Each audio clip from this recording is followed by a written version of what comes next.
ঢাকার অলিগলি থেকে রাজপথ সবখানেই এখন ব্যাটারি রিকশার দৌরাত্ম্য। দেশে প্রায় ৬০ লাখ হলেও শুধু রাজধানীতেই এর সংখ্যা ২০ লাখ ছাড়িয়েছে। অথচ এই যানের নেই বৈধতা, চালকের নেই প্রশিক্ষণ। এই নৈরাজ্য থেকে বেরিয়ে আসতে এবার নতুন উদ্যোগ নিয়েছে ঢাকা উত্তর সিটি কর্পোরেশন। বুয়েটের কারিগরি সহায়তায় আফতাবনগর ও জিগাতলায় চালু হলো নতুন ই রিকশার পাইলট প্রকল্প। আগে যে গাড়িটা চালাইতাম ওই গাড়িটা পরিবেশ বান্ধব ছিল না, বর্তমান যে গাড়িটা নিলাম এটি পরিবেশ বান্ধব। এটা এক চার্জে ৬০ থেকে ৭০ কিলোমিটার চলা যায় এবং এক থেকে ১.৫ মিনিটের ভিতর আবার ফুল চার্জ করা যায়। মেন সুবিধা হচ্ছে এখানে হাইড্রোলিক ব্রেক, এদিক দিয়ে উপকার আছে। যেমন আমরা আগে পাও গাড়ি চালাই, অটো চালাইতাম, ওটাতে একটা ব্রেক, অনেক সময় ব্রেক হাইড্রোলিক ধরতে গেলে ব্রেক ছিঁড়ে যেত, দুর্ঘটনাটা বেশি হতো। এদিক দিয়ে আমাকে দুর্ঘটনাটা কম হবে। প্রতিটি ই রিকশার দাম ধরা হয়েছে ২ লাখ টাকা। ১ বছরের মধ্যে পুরনো ব্যাটারি রিকশা তুলে দেওয়ার লক্ষ্য সিটি কর্পোরেশনের। আজকে ঢাকার ৪টি জায়গায় একই সাথে আমরা এটি উদ্বোধন করব।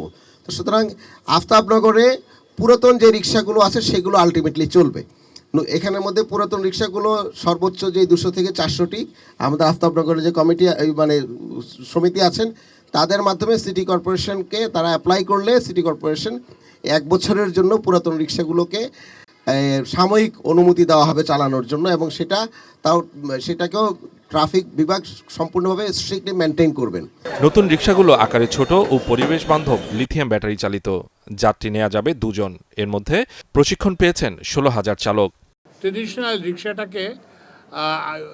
রিক্সাতে প্রযুক্তি ব্যবহার করে, উন্নত মানের ব্যাটারি ব্যবহার করে এবং ওই জিও ফেন্সিং মানে নির্দিষ্ট এলাকায় চালানোর ব্যবস্থা করে একটা শৃঙ্খলা আনার চেষ্টা করা হবে। শ্রমজীবী মানুষ, বিশেষ করে যারা রিক্সা চালক, তাদের কিভাবে উন্নত প্রশিক্ষণ দিয়ে উন্নত পরিবহন ব্যবস্থার মধ্যে ডিসিপ্লিন একটা সিস্টেমের মধ্যে তাদেরকে সম্পৃক্ত করা যায় এবং তাদেরকে সম্পৃক্ত করে কিভাবে নগরের পরিবহন বা চলাচল ব্যবস্থাকে নিরাপদ করা যায়, এই চিন্তা থেকেই কিন্তু এই উদ্যোগটা।